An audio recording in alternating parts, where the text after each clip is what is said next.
মুরতাদ ইহুদি খ্রিস্টানদের হামলা হবে, সেখানেই উলামায়ে হক্কানি রব্বানি তৌহিদবাদী মুসলমানদেরকে নিয়ে জিহাদের ময়দানে ঝাঁপিয়ে পড়বে। জিহাদ ফরজ ইবাদত, খবরদার, স্পষ্ট কথা। যদি কেউ জেনে বুঝে জিহাদকে সন্ত্রাস বলেন তাহলে আপনি কাফের, মুরতাদ, ঠিক কিনা? আল্লামা বললে সেও মুরতাদ, কি কোনো সন্দেহ আছে নাকি? কোন আল্লামাও যদি জিহাদকে জঙ্গিবাদ বলে গালি দেয়, ও আল্লামাও মুরতাদ, ঠিক কিনা? খবরদার, খবরদার, হাতে পায়ে ধরে বলি, আজকের পরে ওয়াজ আর করার দরকার নেই। আমিও জানি হয়তো হইতো না, দরকারও নাই। ওয়াজ করার কি মাকসাদ নাকি? যতদিন টিকে থাকবো বাঘের মতো টিকে থাকবো, টিকে থাকবো না এক মিনিটও, শিয়ালের মতো বেঁচে থাকতে চাই না। তৈরি আছেননি? এই যুবকরা তৈরি হও, আমরা শেষ হয়ে যাবো। আমরা জানি গুম খুন কত কিছু হবে, কত লিস্ট বাইরে হবো, এগুলো আমরা সব জানা আছে। আমার নবীর লিস্ট বাইরেছে না, মোহাম্মদের যে কল্যাণ তারবো তার 100টা উঠ দিব, ঘোষণা হয়েছে না রে? তো মাহমুদ নবীরে মারতে কি আর 100 উঠ লাগেননি? কিচ্ছু লাগতো না, গুলি একটা মারে দিলে হয়ে যাবো, গাড়ি একটা উপরে উঠাই দিলে হয়ে যাবো, নিয়ে গুম করে দিলে শেষ, কোনো অসুবিধা নেই। এগুলো সব আমরা জানি, তবে আমাদের এই কিনা আছে, হায়াত শেষ হওয়ার আগে হইতো না। কি উস্তাদ, সব ঠিক আছে তো? লিমিটেড করা আছে, আমাদের জীবন লিমিটেড, আনলিমিটেড না, ঠিক কিনা? আমরা আল্লাহর সাথে লিমিটেডের ব্যবসা করেছি। ইন্নাল্লাহ আশতারা মিনাল মুমিনিনা আনফুসাহুম ওয়া আমওয়ালাহুম বিআন্না লাহুমুল জান্নাহ। আমাদেরকে মৃত্যুর ভয় দেখায় লাভটা কি? আমরা তো মৃত্যু দিয়েই জান্নাত কিনছি। আমাদেরকে গুম খুন জেল মেল এগুলোর ভয় দেখায় কোনো লাভ নাই। আমাদের নবী জেলে ছিল, ঠিক না রে? হ্যাঁ, সাহাবায়ে কেরামকে দেশ থেকে বের করে দেওয়া হয়েছে, স্বয়ং আমার রসুলকেও বের করে দিছে। সুতরাং এগুলো আমাদের ঐতিহ্য সূত্রে পাওয়া। কি আমরা ভয় পান নাকি? তালেব ইলম ভাইয়েরা তৈরি হও, যুবক ভাইয়েরা তৈরি হও, যুবতী মায়েরা বোনেরা তৈরি হও। ওলামায়ে হক্কানি রব্বানি যখন জিহাদ ফরজে আইনের ঘোষণা দিবে, তখন নারীরাও স্বামীর অনুমতি ছাড়া জিহাদের ময়দানে যাবে। এটা ইসলামের বিধান, কোনো স্বামীটা আমি হেনে চলবো না। আল্লাহর হুকুম, আল্লাহ রসুল হবে, কি স্বামী আবার? আম্মা কথা বুঝেন না আপনারা? বুঝবেন, বুঝতেন নকা? আপনারা দুনিয়ার সব কিছু বুঝেন, বুঝি এটা বুঝতেন না, আল্লাহ শরীয়ত বুঝতেন, এটা হইতে পারে নাকি? এটা আল্লাহ শরীয়তের বিধান। ফরজে আইন ঘোষণা হলে, নফিরে আমের ঘোষণা হলে নারীরা স্বামীর অনুমতি নেওয়া লাগবে না, জিহাদের ময়দানে বের হয়ে যাবে। মায়েরাও প্রস্তুতি গ্রহণ করো, বুঝছো কি না? সন্তান প্রসব করো এই নিয়তে যে আল্লাহর রাস্তা জিহাদ করবে। শিখো নাই? শিখো নাই? মহিলা সাহাবী এসে রসুলকে বলে, রসুল আমার দুধের এই বাচ্চা নিয়ে যান যুদ্ধের ময়দানে। রসুল কয়, মারে এটারে দিয়ে কি করবো, এ তো আরো ঝামেলা বাড়াবে। হুজুর আমার 100% বিশ্বাস আছে এ আপনার কোনো কাজে আসবে না, ঝামেলা বাড়াবে, কিন্তু হুজুর এ যুদ্ধ করতে পারবে না, এটা ঠিক, অস্ত্র ধরতে পারবে না, এটা ঠিক, পানি দিতে পারবে না, এটা ঠিক, অস্ত্র আগায় দিতে পারবে না, এটা ঠিক, গোয়েন্দাগিরি করতে পারবে না, এটা ঠিক, কিন্তু রসুল আপনার দিকে যখন কাফির মুশরিকেরা ইহুদি খ্রিস্টানেরা তীর মারবে, তখন আমার সন্তান ডাল হতে পারবে, ডাল হতে পারবে। কোথায় আছেন? কোরআনে রাসূলের সাহাবায়ে কেরাম, আর কোথায় আমরা? কোরআনে আব্বাস আলী আর কোথায় গাবগাছ, কোরআনে আশরাফ আলী আর কোরআনে জুতার গালি। বই বই তো খুব মোটিভেশন করতেছেন, আল্লাহু আকবার। আমি এখন আল্লামা, কথা বলেন নাই? হাল অবস্থা আমার খুব ভালো, ভিআইপি গাড়ি, ভিআইপি গাড়ি, ভিআইপি বাড়ি। খবরদার, ভালো করে শুনেন, আল্লাহর রসুলের ইজ্জত নষ্ট হবে, আল্লাহর বিধান নষ্ট হবে, আর আপনি আর আমি নিরাপদে থাকবো। কাল কিয়ামতের মাঠে আল্লাহর কাছে আমরা জবাবদিহিতা করতে পারবো। এই জন্য আমাদের দায়িত্ব সঠিক কথা উম্মতকে বলে দেওয়া।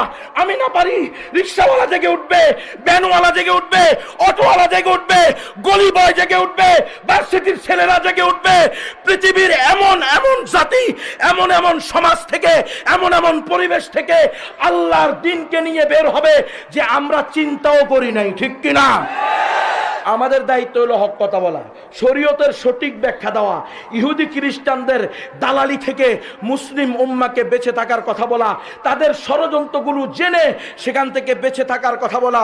ভুল বুঝবেন না, কি জন্য বলতেছি? যেই কারণে আপনারা অন্যায় করতেছেন ওই কারণে বলতেছি।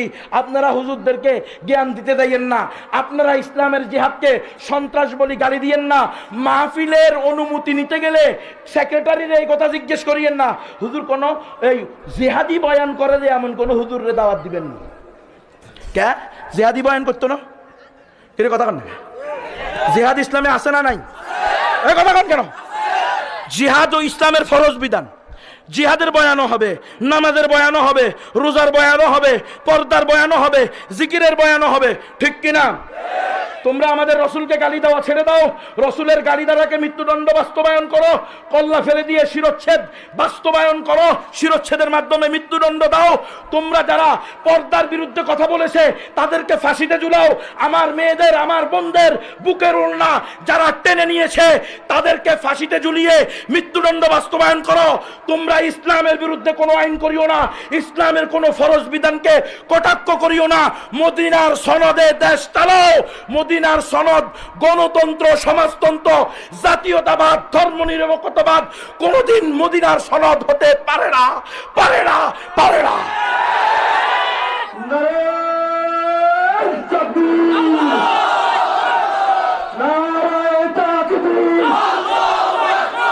ইসলামের শত্রুরা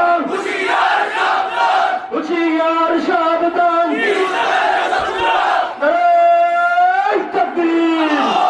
মুসলমান, একটু ভালো করে খেয়াল করবেন, খুব ভালো করে খেয়াল করেন।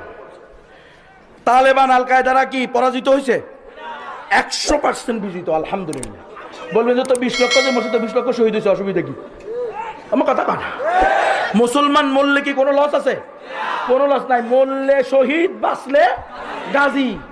এর বাইরে যেটা বাঁচবে এটা হইবে না এই মুনাফিক, গুঙ্গা শয়তান, ঠিক কিনা? গঙ্গা শয়তান হবেন না, হয়তো গাজী নইলে শহীদ। হক কথা বলবেন, বুক টান দিয়ে দাঁড়াবেন, কান্নাহুম বুনিয়ানুম মারসুস, সীসাদানা পাচিরের ন্যায়। তখনই করবো করগুলি কিসে? ইন্না সালাতি ওয়া নুসুকি ওয়া মাহইয়ায়া ওয়া মামাতি লিল্লাহি রাব্বিল আলামিন। আমাদেরকে এই সমস্ত ভয় দেখায় কোনো লাভ নাই। রাসূলের ইজ্জতের ব্যাপারে, আল্লাহর বিধানের ব্যাপারে আমরা জিরো টলারেন্সে আছি, খোদার কসম জিরো টলারেন্সে আছি। যতদিন তোমরা রাসূলের ইজ্জত নিয়ে টানাটানি করা শেষ করবে না, রাসূলের ইজ্জতকে নষ্ট করা বন্ধ করবে না, রাসূলের গালিদাতাদেরকে এই জমিনে শাস্তি দেওয়া হবে না, ততদিন আমরা জিহাদের রাস্তা ছাড়বো না, ছাড়বো না, ছাড়বো না। তোমরা এগুলো বন্ধ করে দাও, দেখবা আমরা সুবহানাল্লাহ, আলহামদুলিল্লাহ, লা ইলাহা ইল্লাল্লাহ, সুবহানাল্লাহি ওয়া বিহামদিহি, সুবহানাল্লাহিল আযীম সকালে 100 বার পড়েন, বিকেলে 100 বার করেন, অগণিত নেকি পাবেন। এই ওয়াজ করুন, ঠিক আছে না রে? কিন্তু রাসূলের গালি দিলে এই ওয়াজ চলতো না, ঠিক আছে নি? মুসলমান মাদের মাথার কাপড় ছিনিয়ে নিলে এই ওয়াজ চলবে না। তখন চলবে কেন তোমরা আল্লাহর রাস্তায় জিহাদ করো না? তখন চলবে ইয়া আইয়ুহান নাবিয়্যু হাররিজিল মুমিনিনা আলাল কিতাল। ও নবী, আপনি আর কি দেখতে চান?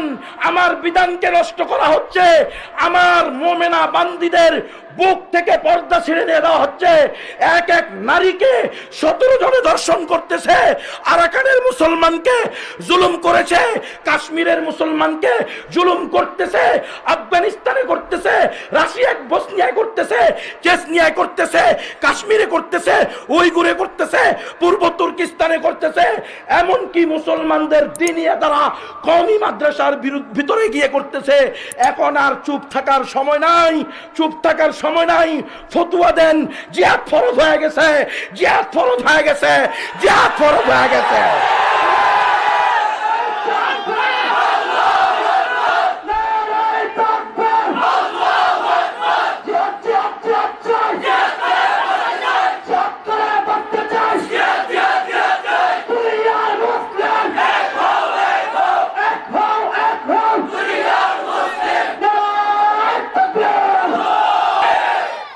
নির্ধারিত সময় আসবে, এটার উপরে বিশ্বাস করেন, জাতিকে সতর্ক করেন, জাতিকে উদ্বুদ্ধ করেন। ইয়া আইয়ুহান নাবিয়্যু হাররিজিল মুমিনিনা আলাল কিতাল, জিহাদের উপরে উঠান। ওয়া ইন কাতালুহুম, হ্যাঁ কাতালুহুম ইউআযিবুহুমুল্লাহু বিআইদিকুম, এদেরকে যদি তোমরা জিহাদের মাধ্যমে এই দুনিয়া থেকে বিদায় দিতে পারো তো দেখবা আল্লাহ এদেরকে লাঞ্ছিত, অপদস্থ, অপমানিত করবে তোমাদের হাত দ্বারা। কথা বুঝছেন নি? আর আমরা শুধু দোয়া করেন, জিকির করেন, সুবহানাল্লাহ, আলহামদুলিল্লাহ, দোয়ার মাধ্যমে হয়ে যাবে। আরে বেটা, দোয়ার মাধ্যমে রাত্রি হবে, দিনে হবে তরবারির মাধ্যমে, ঠিক কিনা? হ্যাঁ, তরবারিও থাকতে হবে, দোয়াও থাকতে হবে। সাহাবায়ে কেরাম নামাজের সময় অস্ত্র রাখি দিতেন, যুদ্ধের অস্ত্র। আমাদের থেকে অস্ত্র গেল কেমনি? অস্ত্র এটা কমই গেছে, কিসে কে বাধা মানা করছে? অস্ত্র আজ আপনার অস্ত্র রাখবেন, এটা কইছে কেন? শাহ আব্দুল আজিজ মুহাদ্দিস দেহলভী রহমতুল্লাহ আলাইহি দারুল হরব ঘোষণা দেওয়ার পরে দারুল ইসলাম কোন দিন হয়েছে? ঠিক কিনা? কোন দিন হয়েছে? কে ফতুয়া দিল আমাদেরকে? এজন্য সতর্ক হন, সাবধান হন। পরিস্থিতি ভালো না, আমারে মাইরে ভালো, আমি এটা খুব ভালো করে জানি। আমার মাইন নিয়ে আমরা চিন্তা করি না, কিন্তু ইমানের কি করবেন ওটা চিন্তা করেন। ইমান ইমান ইমান নিয়ে মরতে পারবেন কিনা? আল্লাহ রসুল বলছে কিয়ামতের আগ মুহূর্তে এমন হবে, মসজিদে আযান হবে, মুয়াজ্জিন নামাজ পড়বে, ইমাম সাহেব সবাইকে নিয়ে নামাজ পড়বে, মসজিদ ভর্তি মুসল্লি থাকবে, ওয়ালাইসা ফীহিম বিমুমিন, কিন্তু একজনও ইমানদার পাওয়া যাবে না। আল্লাহ আমাদেরকে হেফাজত করেন, আল্লাহ আমাদেরকে হেফাজত করেন। আল্লাহ শুধু আপনার বয়ে বলতেছি, খোদার কসম, অন্য কোন দুনিয়াবি ধান্দায় বলতেছি না, আল্লাহর ধান্দায়, আল্লাহর কাছে মাপ পাওয়া, ক্ষমা পাওয়া, দায়িত্ববোধ থেকে বলতেছি। রসুল যে বলছেন আলা হাল বাল্লাগতু, আলা হাল বাল্লাগতু, আলা হাল বাল্লাগতু, এরে আমার রসুল যে খেয়ে না খেয়ে, আমার রসুল যে দিনে রাতে 24 ঘন্টা কাফের মুশরিকদের দাঁড়ে দাঁড়ে বারে বারে গিয়ে তাদেরকে দাওয়াত দিছে, আল্লাহর কাছে এটা রেকর্ড আছে না নাই? আমার আল্লাহর ব্যাপারে আমার রসুলের কোনো সন্দেহ আসেনি। এরপরেও আমার রসুল বিদায় হজের ভাষণে জিজ্ঞেস করতেছে আলা হাল বাল্লাগতু, আলা হাল বাল্লাগতু, আলা হাল বাল্লাগতু, ও উম্মত আমি কি তোমাদের কাছে আল্লাহর দেওয়া আমানত জুকাতু হুবাহু পৌঁছাইতে পেরেছি কিনা? তখন সবাই বলেছে বালা, অবশ্যই আপনি পৌঁছাইতে পেরেছেন। তখন আমার রসুল বলেছে আল্লাহুম্মা শাহাদ, আল্লাহুম্মা শাহাদ, আল্লাহুম্মা শাহাদ, ও আল্লাহ তুমি সাক্ষী থাকো, কাল কিয়ামতের মাঠে আমি রিসালাতের দায়িত্ব পালন করি নাই, এই অভিযোগ যেন আমার উপরে না উঠে। আমি আমার সাধ্য অনুযায়ী পৌঁছিয়ে দিয়েছি, এই জন্য আমরাও আমাদের সাধ্য অনুযায়ী পৌঁছায় দিব। ঠিক কিনা? উম্মতকে সতর্ক করে